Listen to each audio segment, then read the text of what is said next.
오늘은 사람의 일, 하나님의 일, 사람의 일이라는 제목으로 하나님의 말씀 증거하겠습니다. 오늘도 주님 앞에 예배하는 저와 여러분 위에 또 하나님의 크신 은혜와 평화와 축복이 함께 하시기를 바랍니다. 지난주에 이어서 올해 이 성서일과의 중심 성경은 마가복음입니다. 마가복음은 처음부터 무슨 얘기를 하냐면 복음에 관해서 얘기합니다. 마가복음의 중심은 예수 그리스도에 대한 복음이 무엇이냐, 복음에 관한 것들이 포커스가 맞춰져 있습니다. 그래서 저희가 지금 계속 복음에 관해서 했고, 오늘 이 사순절 두 번째 주일 성서일과의 본문은 마가복음 8장의 본문입니다. 사순절을 그림으로 나타내면 저는 이 그림을 우리 혁규가 이렇게 저랑 같이 해서 디자인해서 만든 거거든요. 뭐 이렇게 저희가 여러 가지들을 참고했지만 사순절을 한 그림으로 표현하면 저는 이거 같습니다. 십자가를 메고 주님께서 그 길을 걸어가시는 것, 그게 사순절의 여정이고 우리가 해야 될 일이라는 거죠. 저 무거운 십자가를 왜 그렇게 지고 가야만 했었는가? 다른 방법은 없었는가? 여전히 저도 고민합니다. 근데 생각을 해보면 할수록 다른 방법이 없었을 것 같아요. 생각나지 않아요. 그래서 그 방법을 하나님께서는 인간의 몸을 입고 오셔서 이 십자가의 길을 걸어가시고 죽음을 맞이하시고 거기서 끝나는 것이 아니라 이제 부활이라고 하는 것들을 이야기하십니다. 그래서 지난주에도 말씀드렸지만 예수께서 오늘 이 8장 31절 앞부분에 가이사랴 빌립보에 가서 제자들에게 너희들이 나를 누구라 하느냐라고 물어보신 이후에 베드로의 대답, 그리고 제자들의 반응, 이런 것들을 좀 보시고 이제는 좀 얘기를 해도 된다고 생각을 하신 것 같아요.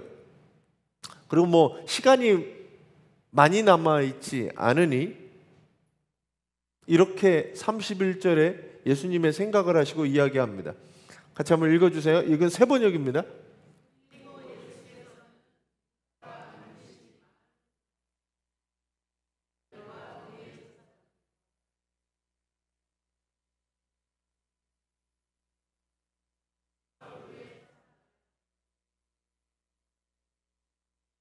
자, 네 가지예요. 네 가지. 네 가지를 가르쳐 줬는데 첫 번째 문장에서 예수께서 뭘 가르쳤어요? 반드시 많은 고난을 받는다라고 하는 거예요. 첫 번째, 반드시 많은 고난을 받는다. 두 번째, 장로들과 대제사장들과 율법학자들에게 배척을 받는다 라고 하는 게 두 번째입니다. 그리고 세 번째가 죽임을 당한다라고 하는 거죠. 그리고 거기서 끝나는 것이 아니라 네 번째, 사흘 후에 살아나야 한다라고 하는 것을 가르치셨습니다. 이제 3년 동안 제자들이 따라다닐 때는 안 가르치시다가 이제 예루살렘으로 올라가야 하는 그 순간, 제자들이 3년 동안 나에게 배운 것이 있고 보고 듣고 느끼고 했던 것이 있으리라고 믿고 이제 메시아는 어떤 메시아다? 고난받는 메시아다 라는 것들을 가르치기 시작합니다. 그 전에 가르쳤으면 이해하지 못해, 이후도 이해하지 못합니다. 제자들이 예수님이 고난받아야 되고 죽임을 당해야 된다는 것에 대해 전혀 이해하지 못해요. 왜냐하면 그들이 생각했던 메시아하고 예수님이 말하는 메시아는 전혀 다른 거였거든요. 그래서 32절에 보면 베드로가, 여러분들이 읽은 개역개정에서는 예수를 붙들고 항변했다라고 되어 있습니다. 요걸 세번역으로 보면 되게 재밌어요. 세번역에서 뭐라고 얘기했냐면, 예수께서 드러내놓고 이 말씀을 하시니 베드로가 예수를 바짝 잡아당기고 그에게 항의하였다라고 되어 있습니다. 항변은 다른 이 원어의 번역에 있어서 꾸짖다라고 하는 번역이 들어가거든요. 그러니까 붙들고 항변했다는 것을 세번역에서는 붙들어서 잡아당긴 거예요. 예? 붙들어서, 제가 볼 때는 붙들어서 잡아당기고 항의했다는 거면, 당신이 죽으면 돼? 3년 동안 따라다닌 나는 뭐가 되냐? 그러지 않았을까? 우리나라 이 동방예의지국에서는 그게 허용이 안 되지만 여기 강하게 어필한 게 뭐냐면, 당신은 죽으면 안 되는 거였어요. 왜 베드로가 이렇게 했느냐? 자, 지금 이거를 좀 돌아가 볼게요. 지금 이 마가복음을 읽고 있는 사람들은 누굴까요? 마가복음을 지금 받아서 읽고 있는 사람들, 1세기 초대 교회의 교인들, 교인이 되려고 하는 사람들이 지금 읽었다는 거죠. 그들에게 있어서는 베드로는 어마어마한 초대교회의 인물이었죠. 그 인물이 하고 있는 행동, 예수를 붙들고 항변하는 베드로의 모습이었어요. 당시 베드로하고 비슷한 시대를 살았던 초대교회 교인들은 그 받아들이기 힘든 문제가 하나 있었는데, 그게 뭐냐면 메시아의 이 고난과 죽음에 관한 문제였습니다. 왜냐하면 그들이 믿고 따랐던 메시아가 고난을 당하고 죽어야 한다는 것들이 이해가 가지 않았어요. 그 사실을 받아들이기 힘들었습니다. 자, 그리스 로마 신화에 재물은 바쳐지는 거죠. 누구에게? 신에게. 신전에 있는 신에게 재물은 바쳐져야 되는 거야. 신은 어떤 사람이에요? 재물을 받는 사람이죠. 신은 신적인 존재를 가지고 사람들에게 기쁨을 주고 풍요를 주고 행복을 주고, 그리고 그들에게 재물을 받는 사람이지, 신이 고통당하고 죽임당하는 그런 신은 본 적이 없는 거예요. 자, 우리나라 얘기를 들어봅시다. 우리나라 옛날에 우리나라도 신들에게 제사를 지내잖아요. 무언가 바쳐지는 제사였습니다. 뭐 구약에도 마찬가지죠. 구약 베이스에도 소를 바치거나 양을 바치거나 염소를 잡아 바치거나, 그것도 없으면 비둘기를 잡아 바쳤고, 그것도 없으면 가루를 내 가지고 그걸 드렸거든요. 그러니까 신은 인간들이 하는 제사를 받는 게 신의 역할이었다는 거죠. 심청이가 아버지 눈을 뜨게 하려고 어디에 가요? 인당수에 왜 빠져요? 제물로. 누가 제물이에요? 심청이가 인신공양을 했다는 거죠. 인신공양. 사람을 잡아 바쳐서 신에게 바치는 것. 성경에도 구약에 보면 사람을 바치는 내용이 잘 나옵니다. 제일 이해가 빠른 게 어느 부분이에요? 누가 누굴 잡아 바치려고 그래요? 네, 아브라함이 이삭 아들을 잡아 바치려고 합니다. 네. 성경에서 인신공양은 그 이후로 끝내는 거예요. 그 역사가 동서고금을 막론하고 신에게 인간을 잡아 바치는 일들이 있었습니다. 그러면 신은 어떠냐 하면 신적 능력과 존재로서 죽임을 당하거나 아프거나 고통을 느끼는 건 신이 아니에요. 근데 성경에서 말하는 이 메시아는 어때요?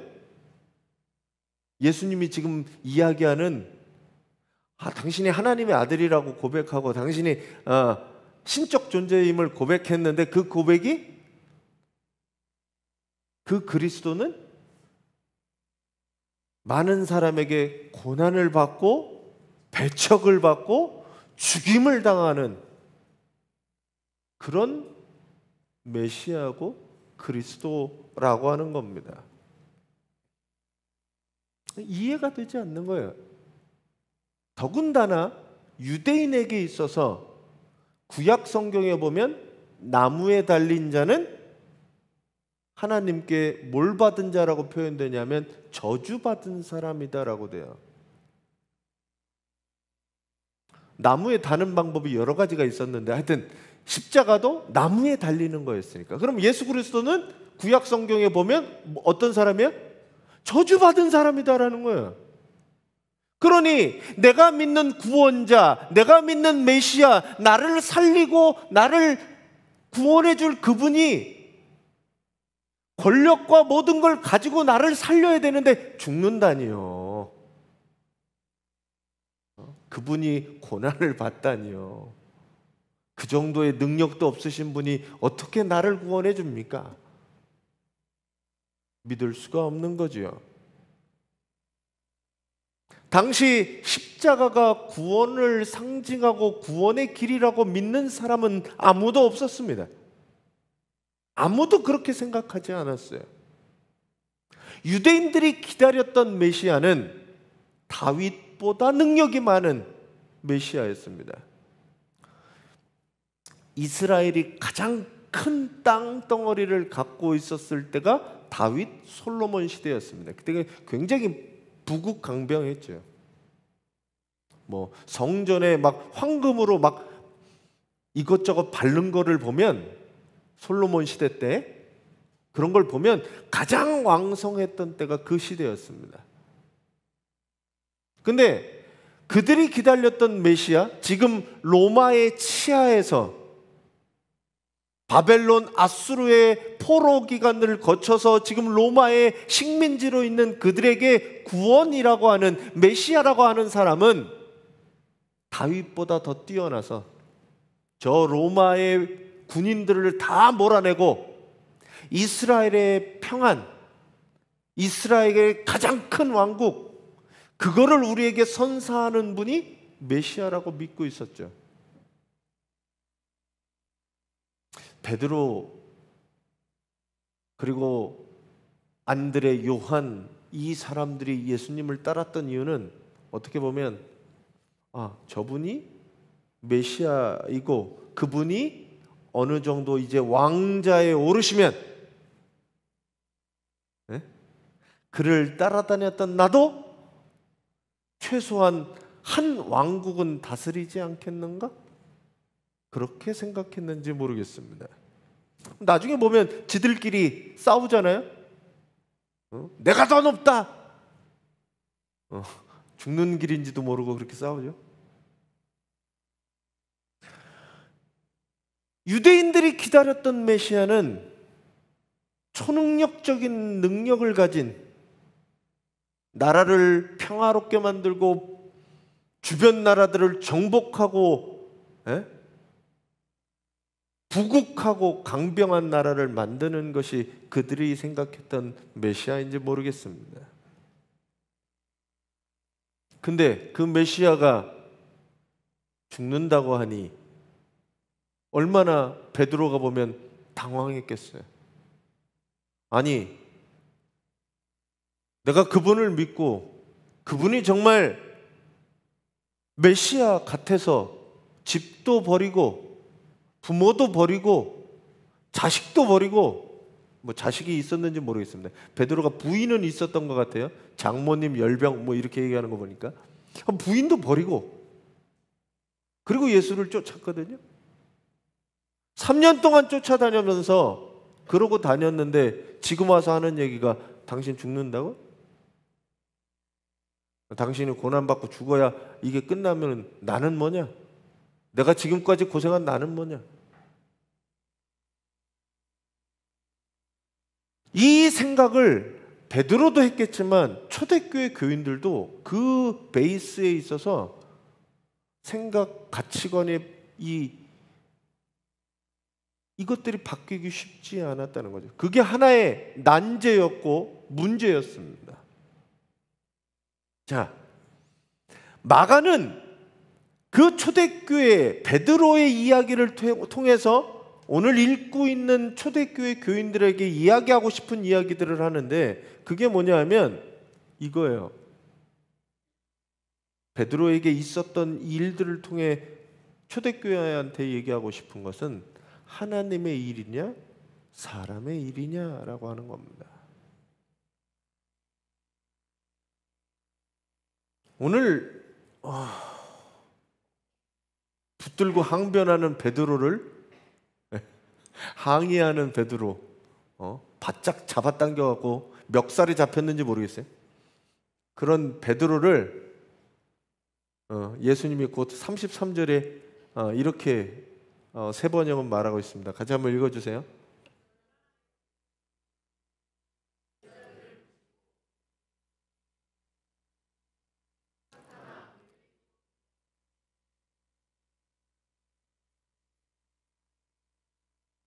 네. 자, 붙들고 항의하는 베드로에게 예수께서는 돌아서서 제자들을 향해서 이야기하시는 거예요. 이 제자들은 거기 있는 제자들뿐만 아니라 예수를 따르려는 모든 제자들을 통해서 거기에다 대고 얘기하는 겁니다.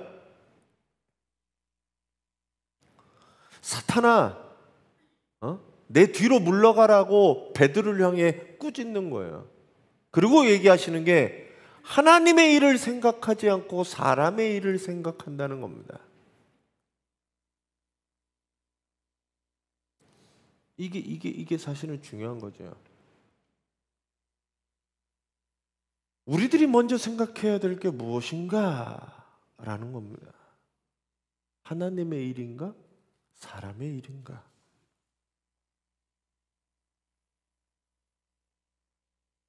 교회를 다니고 봉사를 하고 뭘 하든지 그 모든 일과 행동이 하나님을 생각하는가? 하나님을 위한 일인가? 하나님이 하시는 일인가? 아니면 사람의 일인가? 라는 겁니다. 겉으로 보면 보여지는 모습은 이거는 고난의 길이고 험난한 길이고 그렇게 가면 안 되는 길이고 남들이 보면 망하는 길이고 죽는 길이고 이해가 안 되는 그 길이지만 하나님이 하시는 일은 하나님을 따르고 믿는 사람들은 그 일을 선택해야 되는 거죠. 베드로가 본 거는 뭐예요? 그러면 나는 어떻게 해요? 당신이 그러면 안 돼요. 당신은 하나님의 아들이잖아요. 죽으면 안 돼요. 라고 하는 거는 사람이 내가 하는 생각이지요.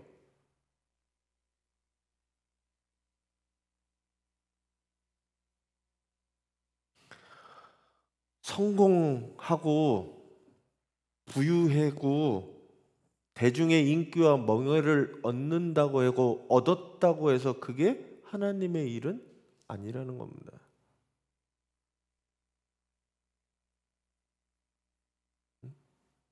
우리가 착각하는 거는 자꾸 우리는 보는 것에 속는 거예요. 보는 것에. 보이는 것에 속아요. 와, 저 교회는 엄청 크고 교인도 많고 성공한 목회자고, 그러니 저 사람은 믿을만하고 실수 안 하고 저분은 능력 있는 그런 것처럼 생각되어지는 게 우리의 한계라는 거죠. 눈으로 보여지는, 겉으로 보여지는 그런 것들이.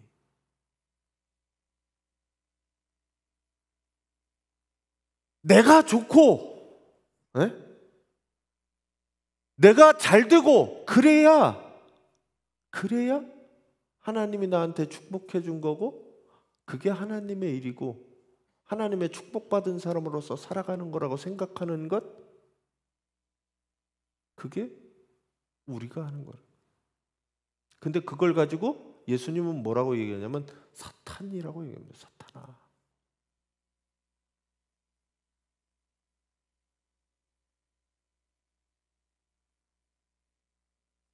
우리가 따져야 될 것은, 이건 과연 하나님의 일인가 사람의 일인가? 내가 편하고 좋고 성공하고 무언가 붙잡는 일인가? 남는 것인가? 그게 아니라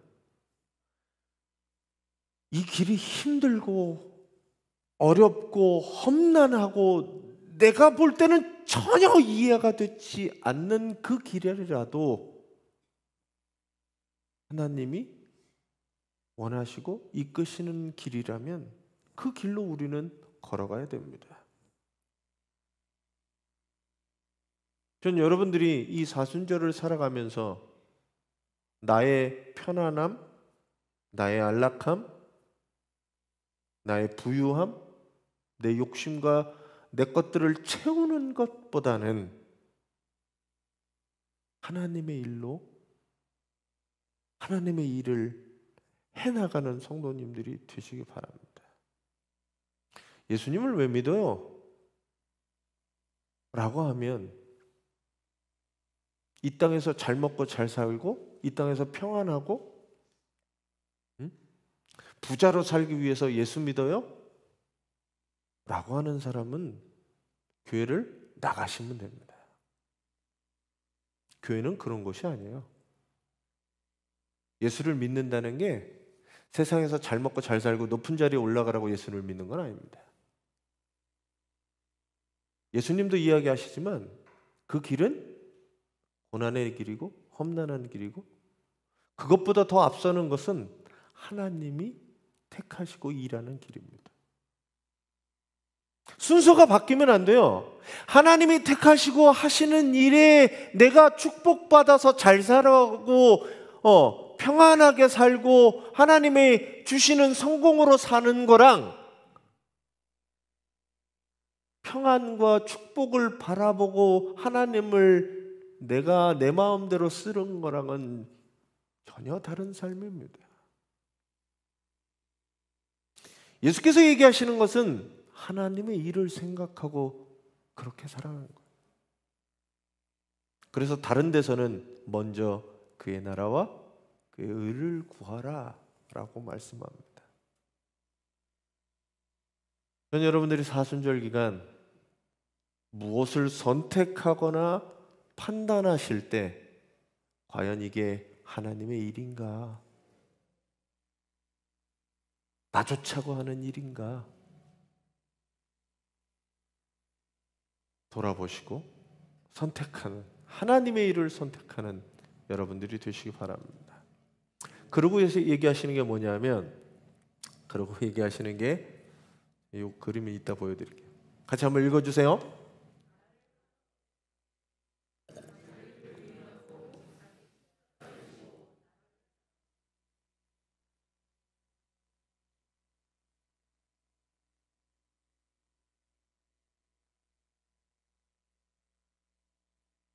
네. 그러면서 하는 얘기가 나를 따라오려고 하는 사람에 대한 이야기를 하십니다. 주님을 따라가는 사람을 우리는 뭐라고 얘기하냐면 제자라고 얘기합니다. 우리가 생명을 살리는 제자의 공동체라고 할 때 이 제자는 그냥 예수님 근처 따라다니면서 5천 명 먹이실 때 옆에서 받아먹는, 밥을 한 끼 받아먹는 그런 사람이 아닙니다. 예수님을 따라오려는 사람은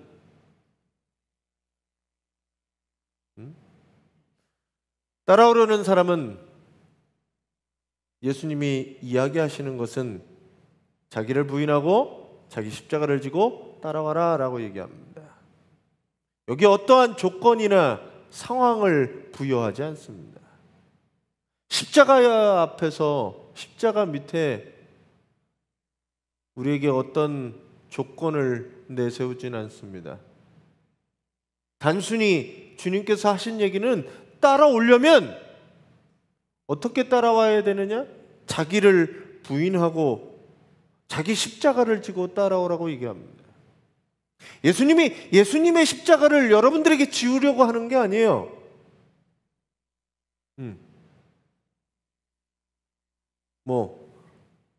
주님이 주셨던 십자가를 어떤 사람처럼 산속에 올라가고 십자가에 나무 십자가를 만들고 자기 보고 거기 그렇게 죽으라는 얘기가 아닙니다. 네?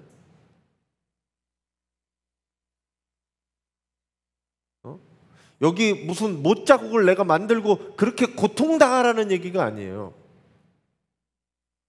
쉽게 말해서 내가 고난을 당해야 되는데 예수님을 믿고 따르는 사람에게도 그들이 받는 고난들이 있고 그 고난들을 이겨내야 된다라고 주님은 말씀하시고 계신 겁니다. 그 고난이 뭘까? 예수님이 나를 따라오를 때 가장 먼저 얘기하는 건 자기를 부인하는 거죠. 자기를 부인하는 거. 자기를 부인하는 게 곧 고난의 시작입니다. 내 몸이 편한데 편하고자 하는 거? 내가 하고 싶은 욕심들을 참는 거?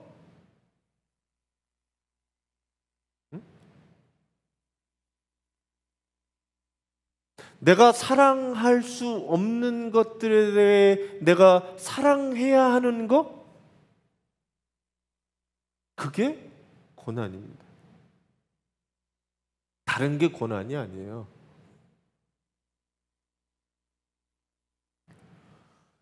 하나님을 사랑하고 이웃을 사랑하며 살아갈 때 주어지는 고난입니다. 이게 십자가의 고난을 다른 걸로 이해하시면 안 돼요. 저는 그렇습니다. 사순절이 되면 밥을 안 먹고 금식을 하죠. 금식. 배고픔을 내가 가지고 육체의 고통을, 고행을 통해서 하나님의 고난에 내가 조금이라도 동참하는 것 같이 그렇게 하는 고행?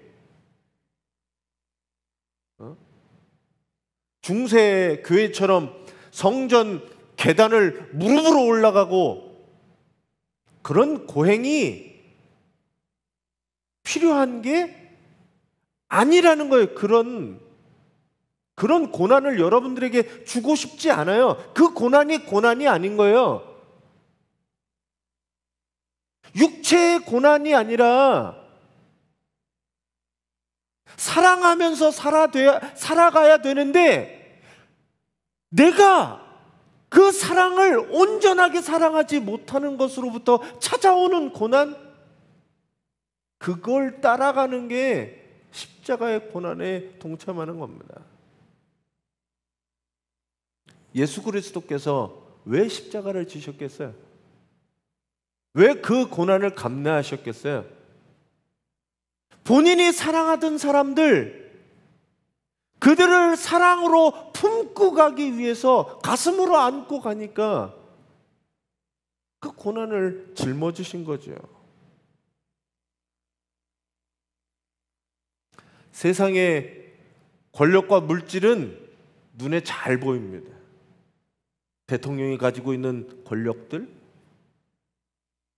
재벌 총수가 가지고 있는 물질들, 그게 할 수 있는 능력들 잘 보여요. 근데 하나님의 나라는 보이지가 않아요. 돈의 가치와 능력은 너무나 잘 알고 있습니다. 1억이 할 수 있는 능력 우리는 잘 알아요. 근데 하나님의 능력은 뭔지 모르겠습니다. 세상의 재미와 즐거움 정말 잘 느낄 수가 있죠. 그 쾌락의 즐거움을 우리는 느낄 수 있어요, 금방.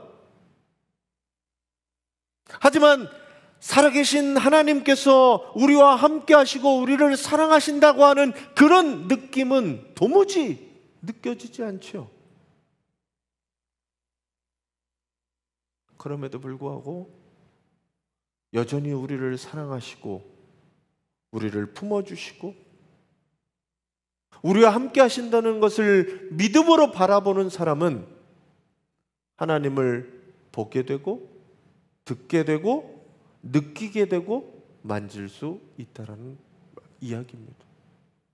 그런 사람들이 예수 그리스도를 따를 수 있는 사람들입니다. 나의 이기적이고 교만한 마음들, 불평과 원망의 마음들, 시기와 증오의 마음들, 분노와 폭력의 마음들, 나태와 탐욕을 원하는 나를 깨닫고 부인할 때 나는 안 됩니다. 나는 틀렸습니다. 나에게는 희망이 없습니다. 라고 고백하며 주님을 붙드는 사람이 주님을 따라갈 수 있습니다. 그 과정이 얼마나 고통스럽겠어요. 가장 편한 거? 내 마음대로, 내 뜻대로, 내 성질대로 그렇게 하는 게 가장 편하죠. 주어진 환경에 대해서 불평하고 원망하는 거 가장 편해요. 가장 빠르죠. 자동 반사적으로 나에게서 그것들이 펼쳐지죠. 그것들을 막고 참는 게 얼마나 어려운 일이에요. 얼마나 고통스러운 거예요. 자기를 부인하고 따라가야 되는 겁니다. 가장 먼저 해야 되는 일은 나를 부인해야 되는 거예요. 나를 부인해. 그 고통스러운 과정들을 우리는 걸어가야 됩니다.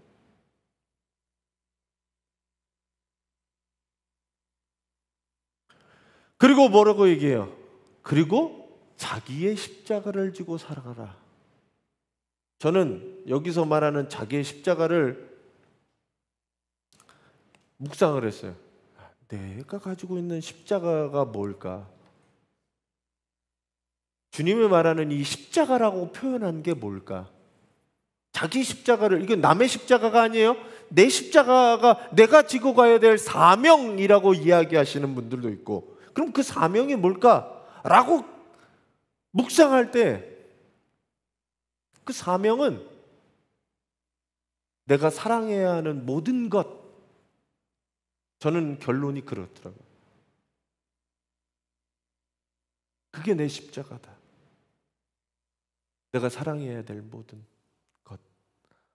그게 사람이 됐든 자식이 됐든 남편이 됐든 아내가 됐든 부모가 됐든 내 직업이 됐든 내 할 일이 되었든 내 이웃이 되었든 내가 만나는 모든 생명이 되었든 그것들 사랑해야 된다라고 생각하는 것, 그게 내가 짊어진 내 십자가라는 거죠. 자식들이 내 십자가라고 생각하세요?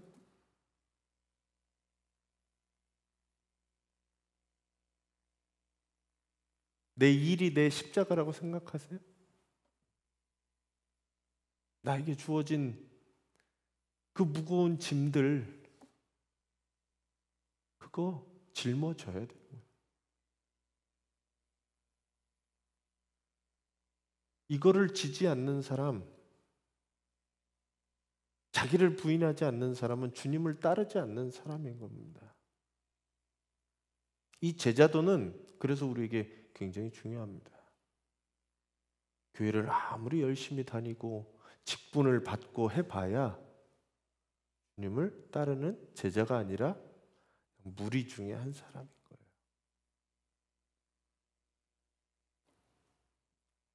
어렵고 힘들죠. 고난되고 아프지요. 그래도 짊어지라는 얘기입니다. 주님은 그걸 놓고 가라 이렇게 얘기하지 않아요. 수고하고 무거운 짐진 자들아 다 내게로 오라 라고 얘기하고 십자가를 주십니다. 그 십자가 지고 가라고, 지고 따라오라고. 예수 믿는 게 그리 쉽고 만만한 길은 아닙니다. 어렵고 힘든 길이에요. 그 길을 여러분들은 가시려고 하는 겁니다. 왜냐하면 그 뒤에 나온 거 뒤에 뭐 때문에 그래야 하냐 하면 목숨이라는 것 때문에 그렇습니다. 생명이라는 것 때문에 그렇습니다. 여기서 얘기하는 거는 누구든지 제 목숨을 구하는 사람은 잃을 것이고 나와 복음을 위하여 제 목숨을 잃은 사람은 구할 것이다 라고 얘기합니다. 앞으로 돌아가서 고난을 받고 배척을 받고 죽임을 당하는 것으로 끝난다 그러면 여러분이나 저나 예수를 믿을 필요가 없습니다. 우리는 여기 와서 예배 드릴 필요도 없습니다. 그분은 그렇게 죽음으로 끝났으면 아무 의미가 없습니다. 근데 그 다음 문장 하나 때문에 우린 여기가 있어요. 사흘 만에 다시 살아나야 된다는 거죠. 주님은 그렇게 따라오는 사람에게, 그렇게 목숨을 잃는 사람에게 목숨을 구할 거다라고 말씀합니다. 초대교회에 여러분들이 생각하고 상상하지 못할 고난과 어려움에 살고 있는 그 사람들에게 그 고난을 견디게 했던 것은 권력이 아니라 뭐였냐면 생명이라고 하는 겁니다. 목숨이라고 얘기하는 거예요. 생명은 그래서 무엇보다도 소중하고 그 생명 때문에 우리가 받는 고난들은 감당할 수 있는 겁니다. 초대교회 많은 성도들은 지하 카타콤에 들어가서 눈이 멀러 가며 때로는 양의 탈을 쓰며 때로는 주변에 있는 사람들이 죽어가는 것들을 경험하며 숨어서 이 십자가의 길을 걸어갔습니다. 우리는 감사하게도 우리가 당하는 이 세계는 그런 고난이 있지는 않습니다. 하지만 우리가 생명을 얻기 위해 내가 나를 부인하고 나의 십자가를 지고 주님을 따르는 것이 무엇인지 고민하고 생각하고 따라가는 이 사순절 기간이 되시기 바랍니다. 여러분들 주님을 따라가고 싶으신가요? 싹 마음이 없어졌어요? 저기로 가면 죽는 길인데 이렇게 싹 마음이 사라지셨어요? 그 길이 생명의 길입니다. 아이가 잉태되고 태어나려면 어머니의 고통 없이, 해산의 고통 없이 아이는 태어나지 않지요.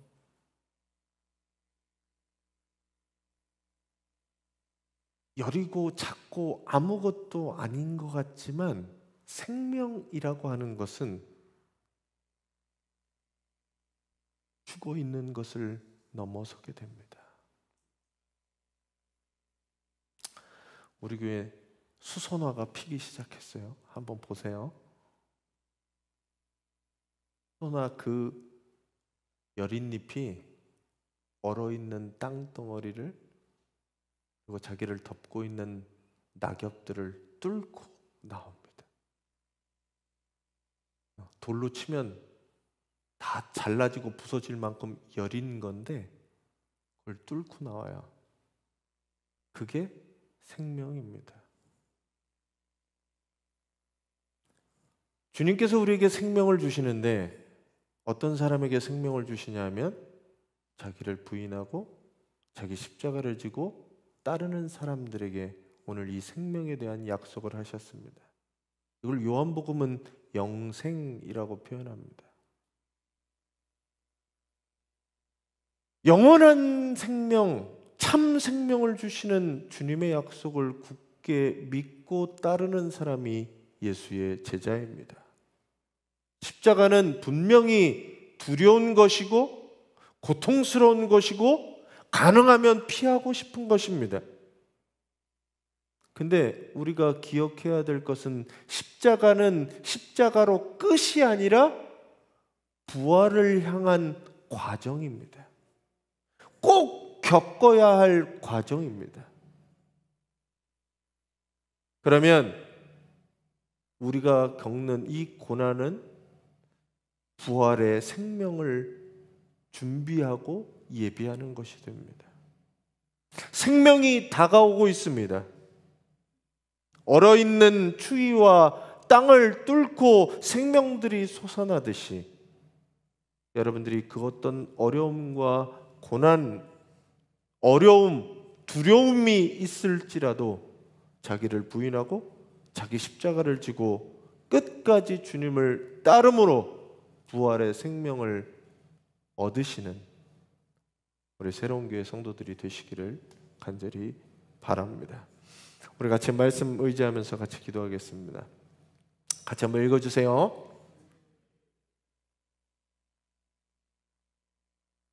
네, 이 사순절 여러분들의 묵상의 시간들이 되시기 바랍니다.